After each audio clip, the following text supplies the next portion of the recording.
They left her hanging between two trees until the cowboy rode in and said, "Touch her again and die." Colorado Territory, 18 after 19. The wind shrieked like a dying thing, hurling dust across the flat, sun-blistered land. Between two lifeless cypress trees, their bark stripped bare by years of drought, a woman hung. Hattie Bellamy, widow of the late Judge Charles Bellamy, swayed from ropes tied tight around each wrist. Her arms were stretched wide, bound to the trees so that her feet dangled inches from the cracked earth. Her dress hung in tatters. Sunburn streaked her skin raw, and blood had dried where the rope bit her wrists. Her face, once the soft porcelain of court receptions, was bruised and swollen. Her hair, a tangle of golden brown, blew across her cheek like a flag in surrender. Dozens stood watching. Men with miners' hands and gun belts, women in patched shawls, dirt-covered children peeking between their legs. They had not come for justice. They had come for a spectacle. "She thought a woman could play with power," someone muttered. "She stole court files," another spat. "No," said a third, "she found something she shouldn't have. This is a lesson for wives who forget their place." The man standing nearest to her, the one holding the coiled end of the rope, wore a star pinned to his chest. Elijah Blake, the deputy marshal. Tall, sun-creased, eyes like flint. Once he had dined at her table. Once he had called her husband brother. Now he stood with his boot on the lever of a crude pulley rig, the mechanism straining with tension. He turned to the crowd. "Let it be known, Hattie Bellamy is not above the law. She stole evidence, ran like a guilty dog, and refused to speak the names she uncovered." "I never ran," Hattie rasped, barely above the wind. "I followed the truth. I know what happened to Charles." Elijah's jaw tightened. "You will not slander the dead," he said. Then he gave the signal. A man on horseback pulled the rope taut. Hattie gasped as her shoulders twisted. Her back arched involuntarily. The cords burned through her skin. The wind picked up, shrieking between the trees. Then a crack. Not thunder. Gunfire. One of the pulley ropes snapped, torn clean through by a bullet. The force dropped her like a stone. She collapsed in the sand, limp, unconscious. Dust swirled.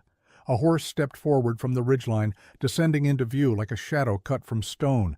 Its rider sat still, calm, as the chaos froze. He wore a weathered duster, his hat pulled low. A Winchester rifle rested in a leather sling on his saddle. His boots were stained with travel. His stare was cold steel. He dismounted without haste, boots crunching the gravel. The dust parted as if afraid of him. "Touch her again," he said, voice low and deliberate, "and die." The crowd murmured, a ripple of unease shifting from man to man. Elijah narrowed his eyes. "This is not your business, stranger." The cowboy's eyes didn't flinch. He moved toward Hattie's body, stooping to lift her into his arms. "No law gives you right to interfere," Elijah growled. The man met his gaze for the first time. "Law died the moment you used rope on a woman too weak to lift her own arms." Someone started to raise a rifle, then lowered it under the weight of silence. No one moved. No one dared. The cowboy adjusted the woman in his arms, turned, and walked to his horse. He swung her up onto the saddle, climbed up behind her, and nudged the reins. He never looked back. The last thing they saw was the edge of his coat disappearing into the red wind. The fire popped gently in the stone hearth. Outside, wind moaned through the rocks of the Colorado foothills, but inside the small mountain cabin the air was still and warm with steam. Sawyer Grady crouched by the stove, ladling broth into a tin bowl. His coat hung drying by the fire, and his sleeves were rolled up, revealing scarred forearms. A kettle hissed quietly beside the soup pot. He didn't look at the woman on the cot, only dipped a cloth into the basin beside him and wrung it out with quiet precision. He turned and laid the damp cloth across her forehead. Hattie Bellamy stirred, her breath hitched, eyes blinking against the low firelight.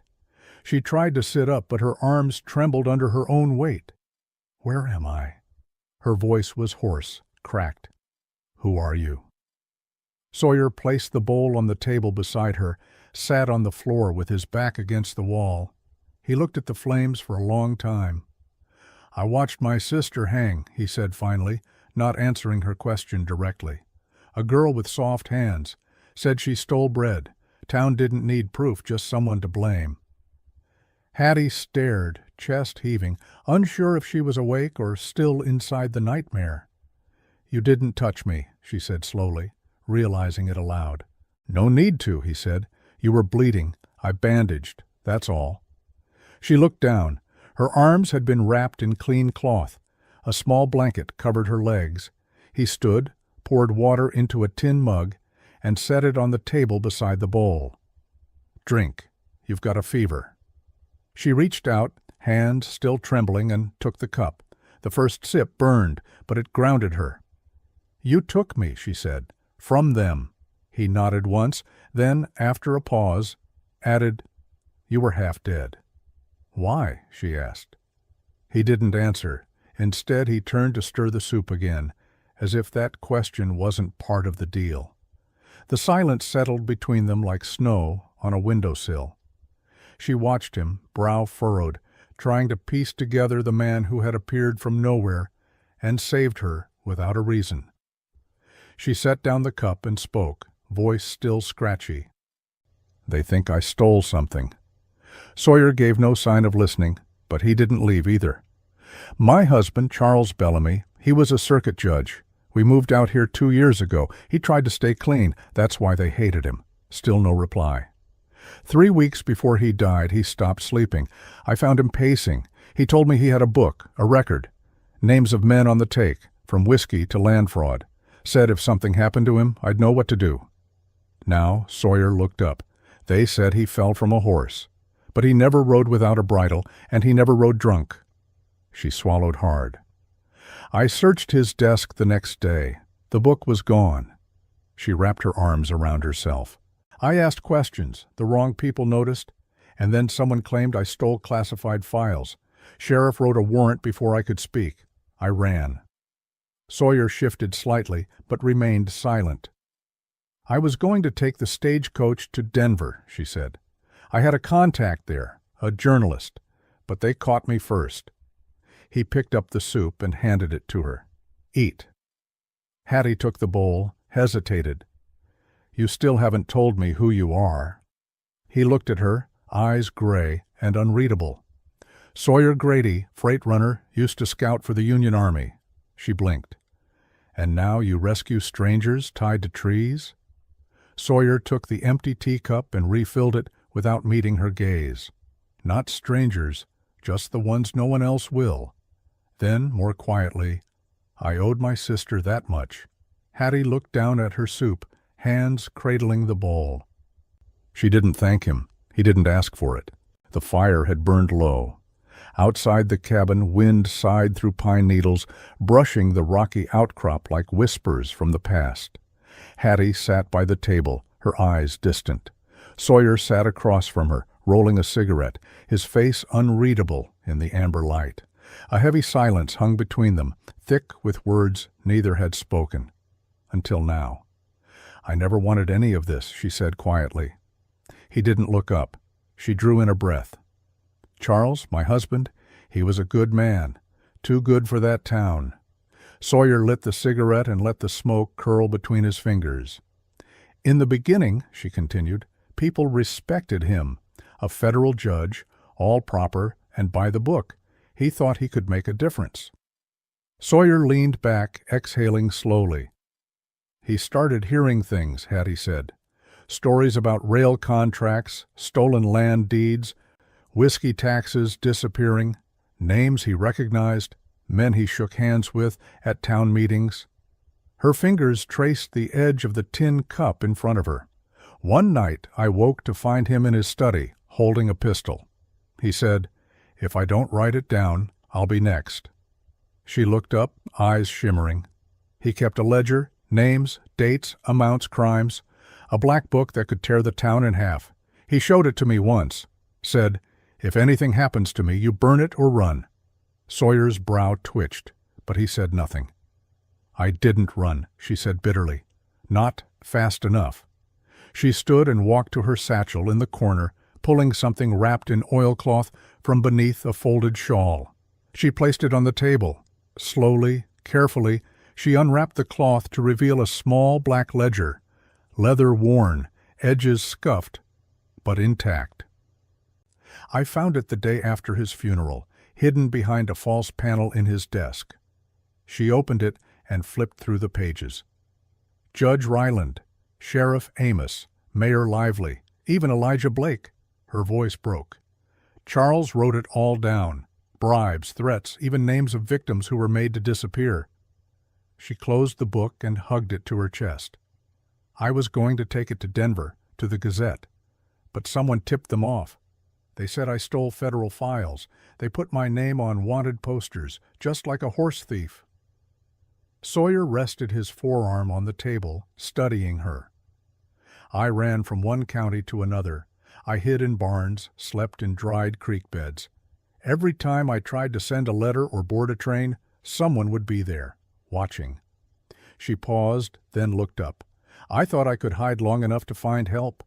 I never expected them to drag me into the desert and hang me like a warning." She wiped her eyes with her sleeve, trembling. "I am not the brave one, Mr. Grady. I was scared every day." Sawyer opened his tobacco pouch again, pouring leaves into paper with practiced hands. "You still have the book," he said, calm as stone. "That's braver than most." Hattie sat back down, fingers gripping the edge of the ledger. "I should burn it," she whispered. "I should throw it in the fire and forget it ever existed." "But you won't?" She looked at him. "You didn't run when they tied you up. You didn't scream." He struck a match. "That tells me you still think there's something worth fighting for."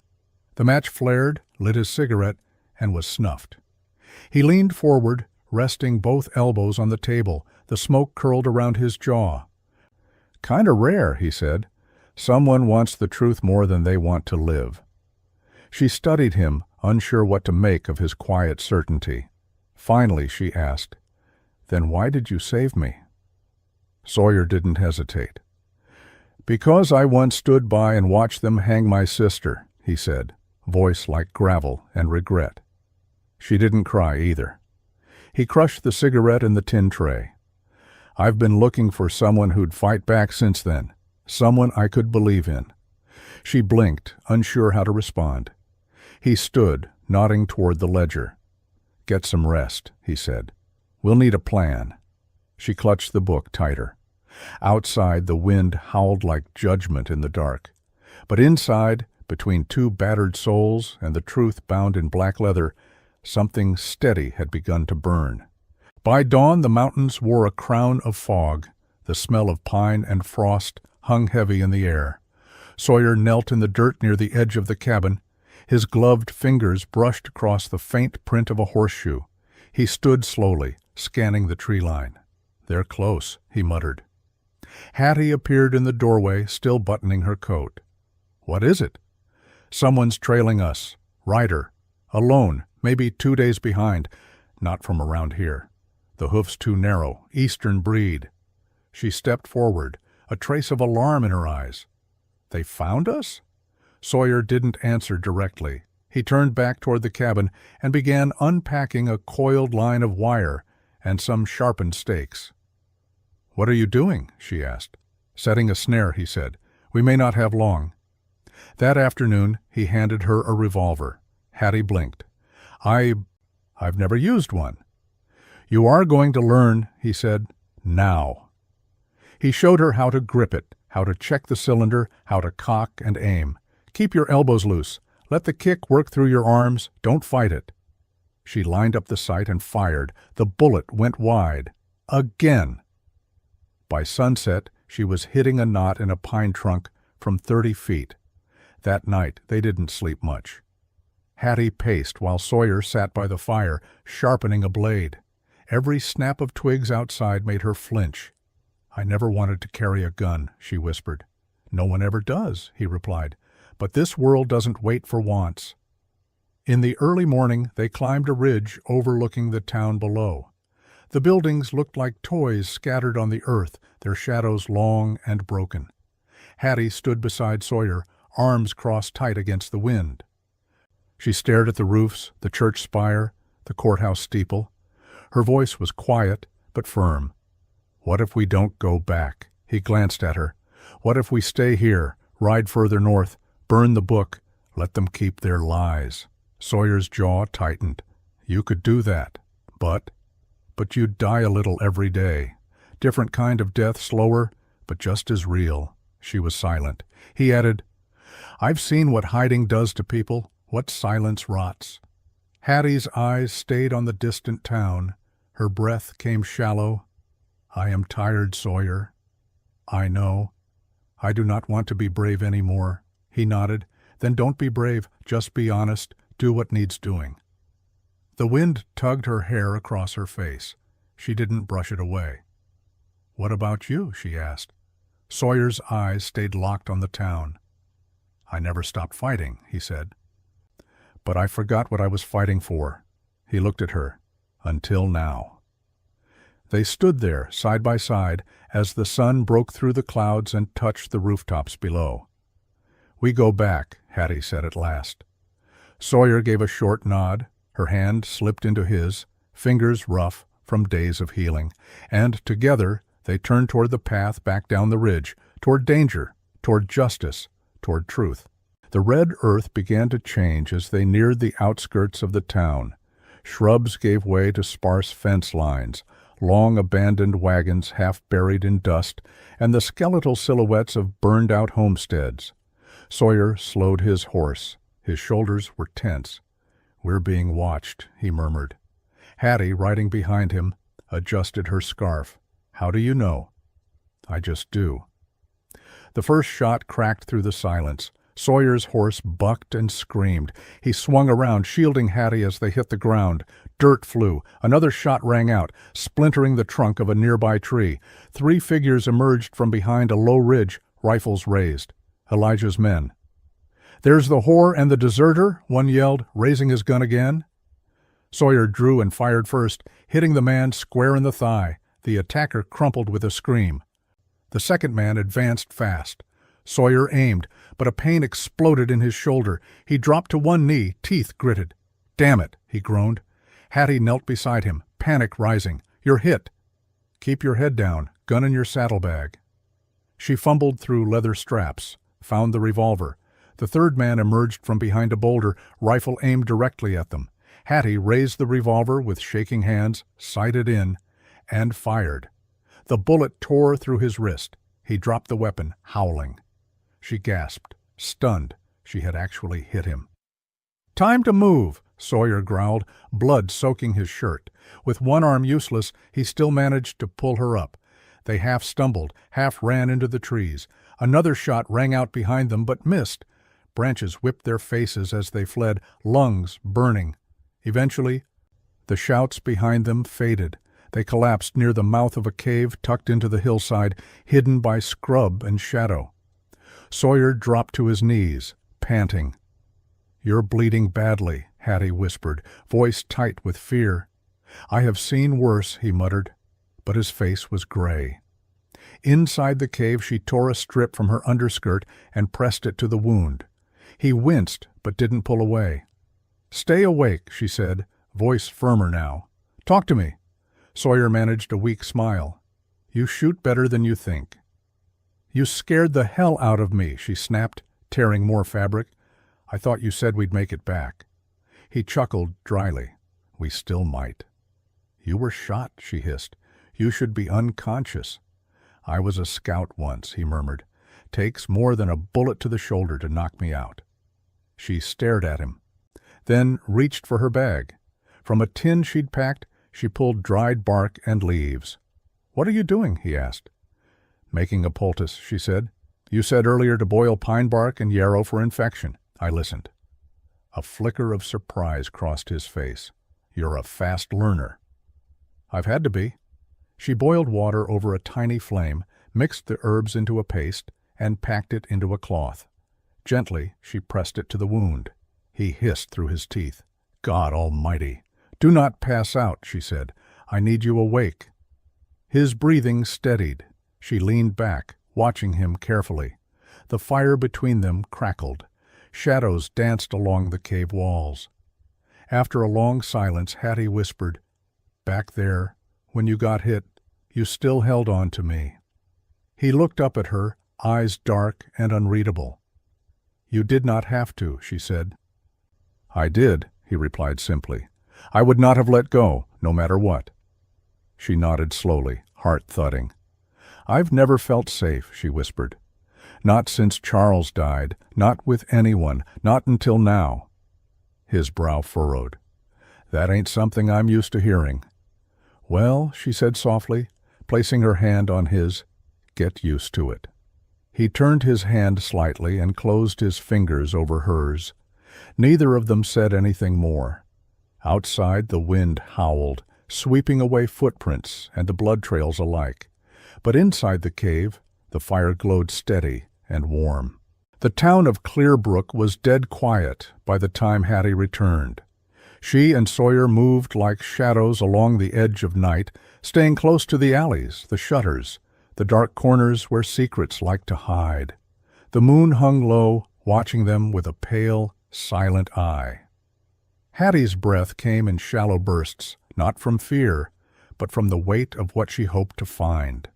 The old law office stood unchanged, 2 stories of aging wood and shuttered windows, nestled behind the chapel. It had been abandoned since Charles's death.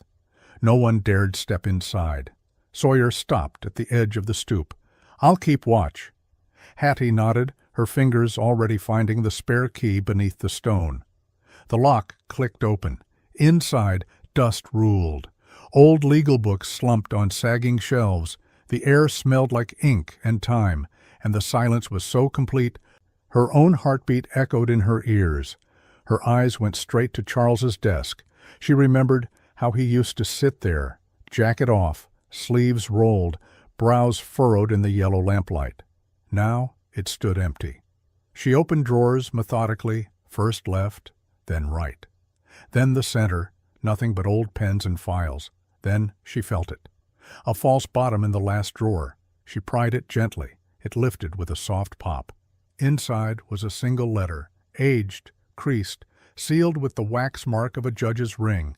She broke it open, hands trembling. Her voice cracked as she read aloud to herself, "Hattie, if you found this, then I am likely gone. I tried to hold the line, but the line moved. The men I once dined with have turned wolves. They came to me with threats, Elijah among them, the mayor, the railroad men, the sheriff.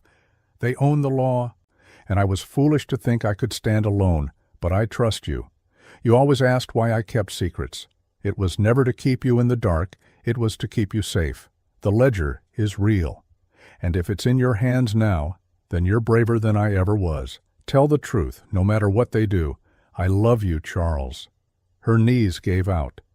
She sank slowly onto the edge of the desk, letter clutched in both hands. Her shoulders shook, not with tears, but with fury. Sawyer stepped inside, silent. He saw the letter in her grip, her pale face. "What did he say?" he asked gently. Hattie didn't look up. She read it again aloud, voice flat but strong. Each word landed like iron. When she finished, she let the paper fall to the desk. Sawyer picked it up, eyes scanning quickly. His jaw tightened. "He knew," she whispered. "He knew they'd come for him. He left it to me, and I ran." "You didn't run," Sawyer said, voice low. "You survived." She looked at him. "He didn't die for justice. He died because he believed I could finish what he started. And you will." There was silence again. Then Hattie looked out the window, toward the town square, dim under moonlight. "They hang me once," she said softly. "Let them hear my voice next." Sawyer nodded. "Then we give them the truth, loud and clear." She took the letter back, folded it slowly, and this time her hands didn't tremble. By noon, the square in front of the old church was filled. Men in dust-covered coats leaned against fence posts. Women with aprons stood clutching children, and miners, fresh off night shifts, squinted into the sun. A makeshift platform stood at the center, 4 crates nailed together, creaking slightly under the weight of truth. Sawyer had built it that morning, before the town was awake. He stood beside it now, silent, hands crossed behind his back. On top of the platform lay 3 items: a worn leather-bound book, a folded letter sealed in broken wax, and Sawyer's revolver. The black ledger, Charles Bellamy's final words, and the threat of justice. Hattie Bellamy stepped onto the platform, boots firm, eyes clear. The sun lit her from behind, haloing the lines of exhaustion that no longer dulled her. She held her head high. "I was hanged in the name of silence," she said, voice ringing out. "Today I speak." The crowd shifted. A few murmured. One woman gasped, recognizing the figure who had nearly died days before.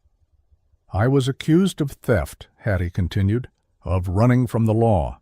But what I ran from was a lie. What I carried was the truth." She held up the letter. "This was written by my husband, Judge Charles Bellamy, before he died. He named names. He named fear. And he believed someone would finish what he started." She placed the letter back down, then opened the ledger, thumbing through the stained pages. "This book," she said, "contains transactions, illegal shipments, bribes, and signatures of men who run this town, including its mayor." Gasps again, louder now. From the back of the crowd a voice barked, "Lies!" Mayor Thompson pushed forward, red-faced, trembling with fury. "This woman is delusional," he shouted. "There's no proof any of that's real. Anyone could have forged those pages." Sawyer didn't move. His eyes stayed on the crowd, watching their faces shift. "Even her own husband knew she was unstable," the mayor went on, pointing. "She fled justice. She incited violence." "She was nearly killed," Sawyer said evenly, "for knowing the truth." "And who the hell are you, Cowboy?" Thompson spat. Sawyer stepped forward, unhurried. "I'm the man who watched his sister hang for a crime she didn't commit. I don't let liars speak louder than the truth anymore." At that moment, a familiar figure emerged from the crowd. Mary, the old housemaid who'd once worked for the Bellamys. Her hands trembled as she climbed onto the platform. I have something to say." Everyone turned. Mary steadied herself, then looked straight at Hattie. "After Charles died," she said, voice fragile but firm, "I saw Elijah Blake come into the judge's office. He took the black book, said it was evidence, but he burned half the pages, and he told me this never existed." The crowd rippled. Some men cursed under their breath. "I didn't speak," Mary continued, "because I was afraid. They said they'd run my son out of work. But I've seen what silence costs."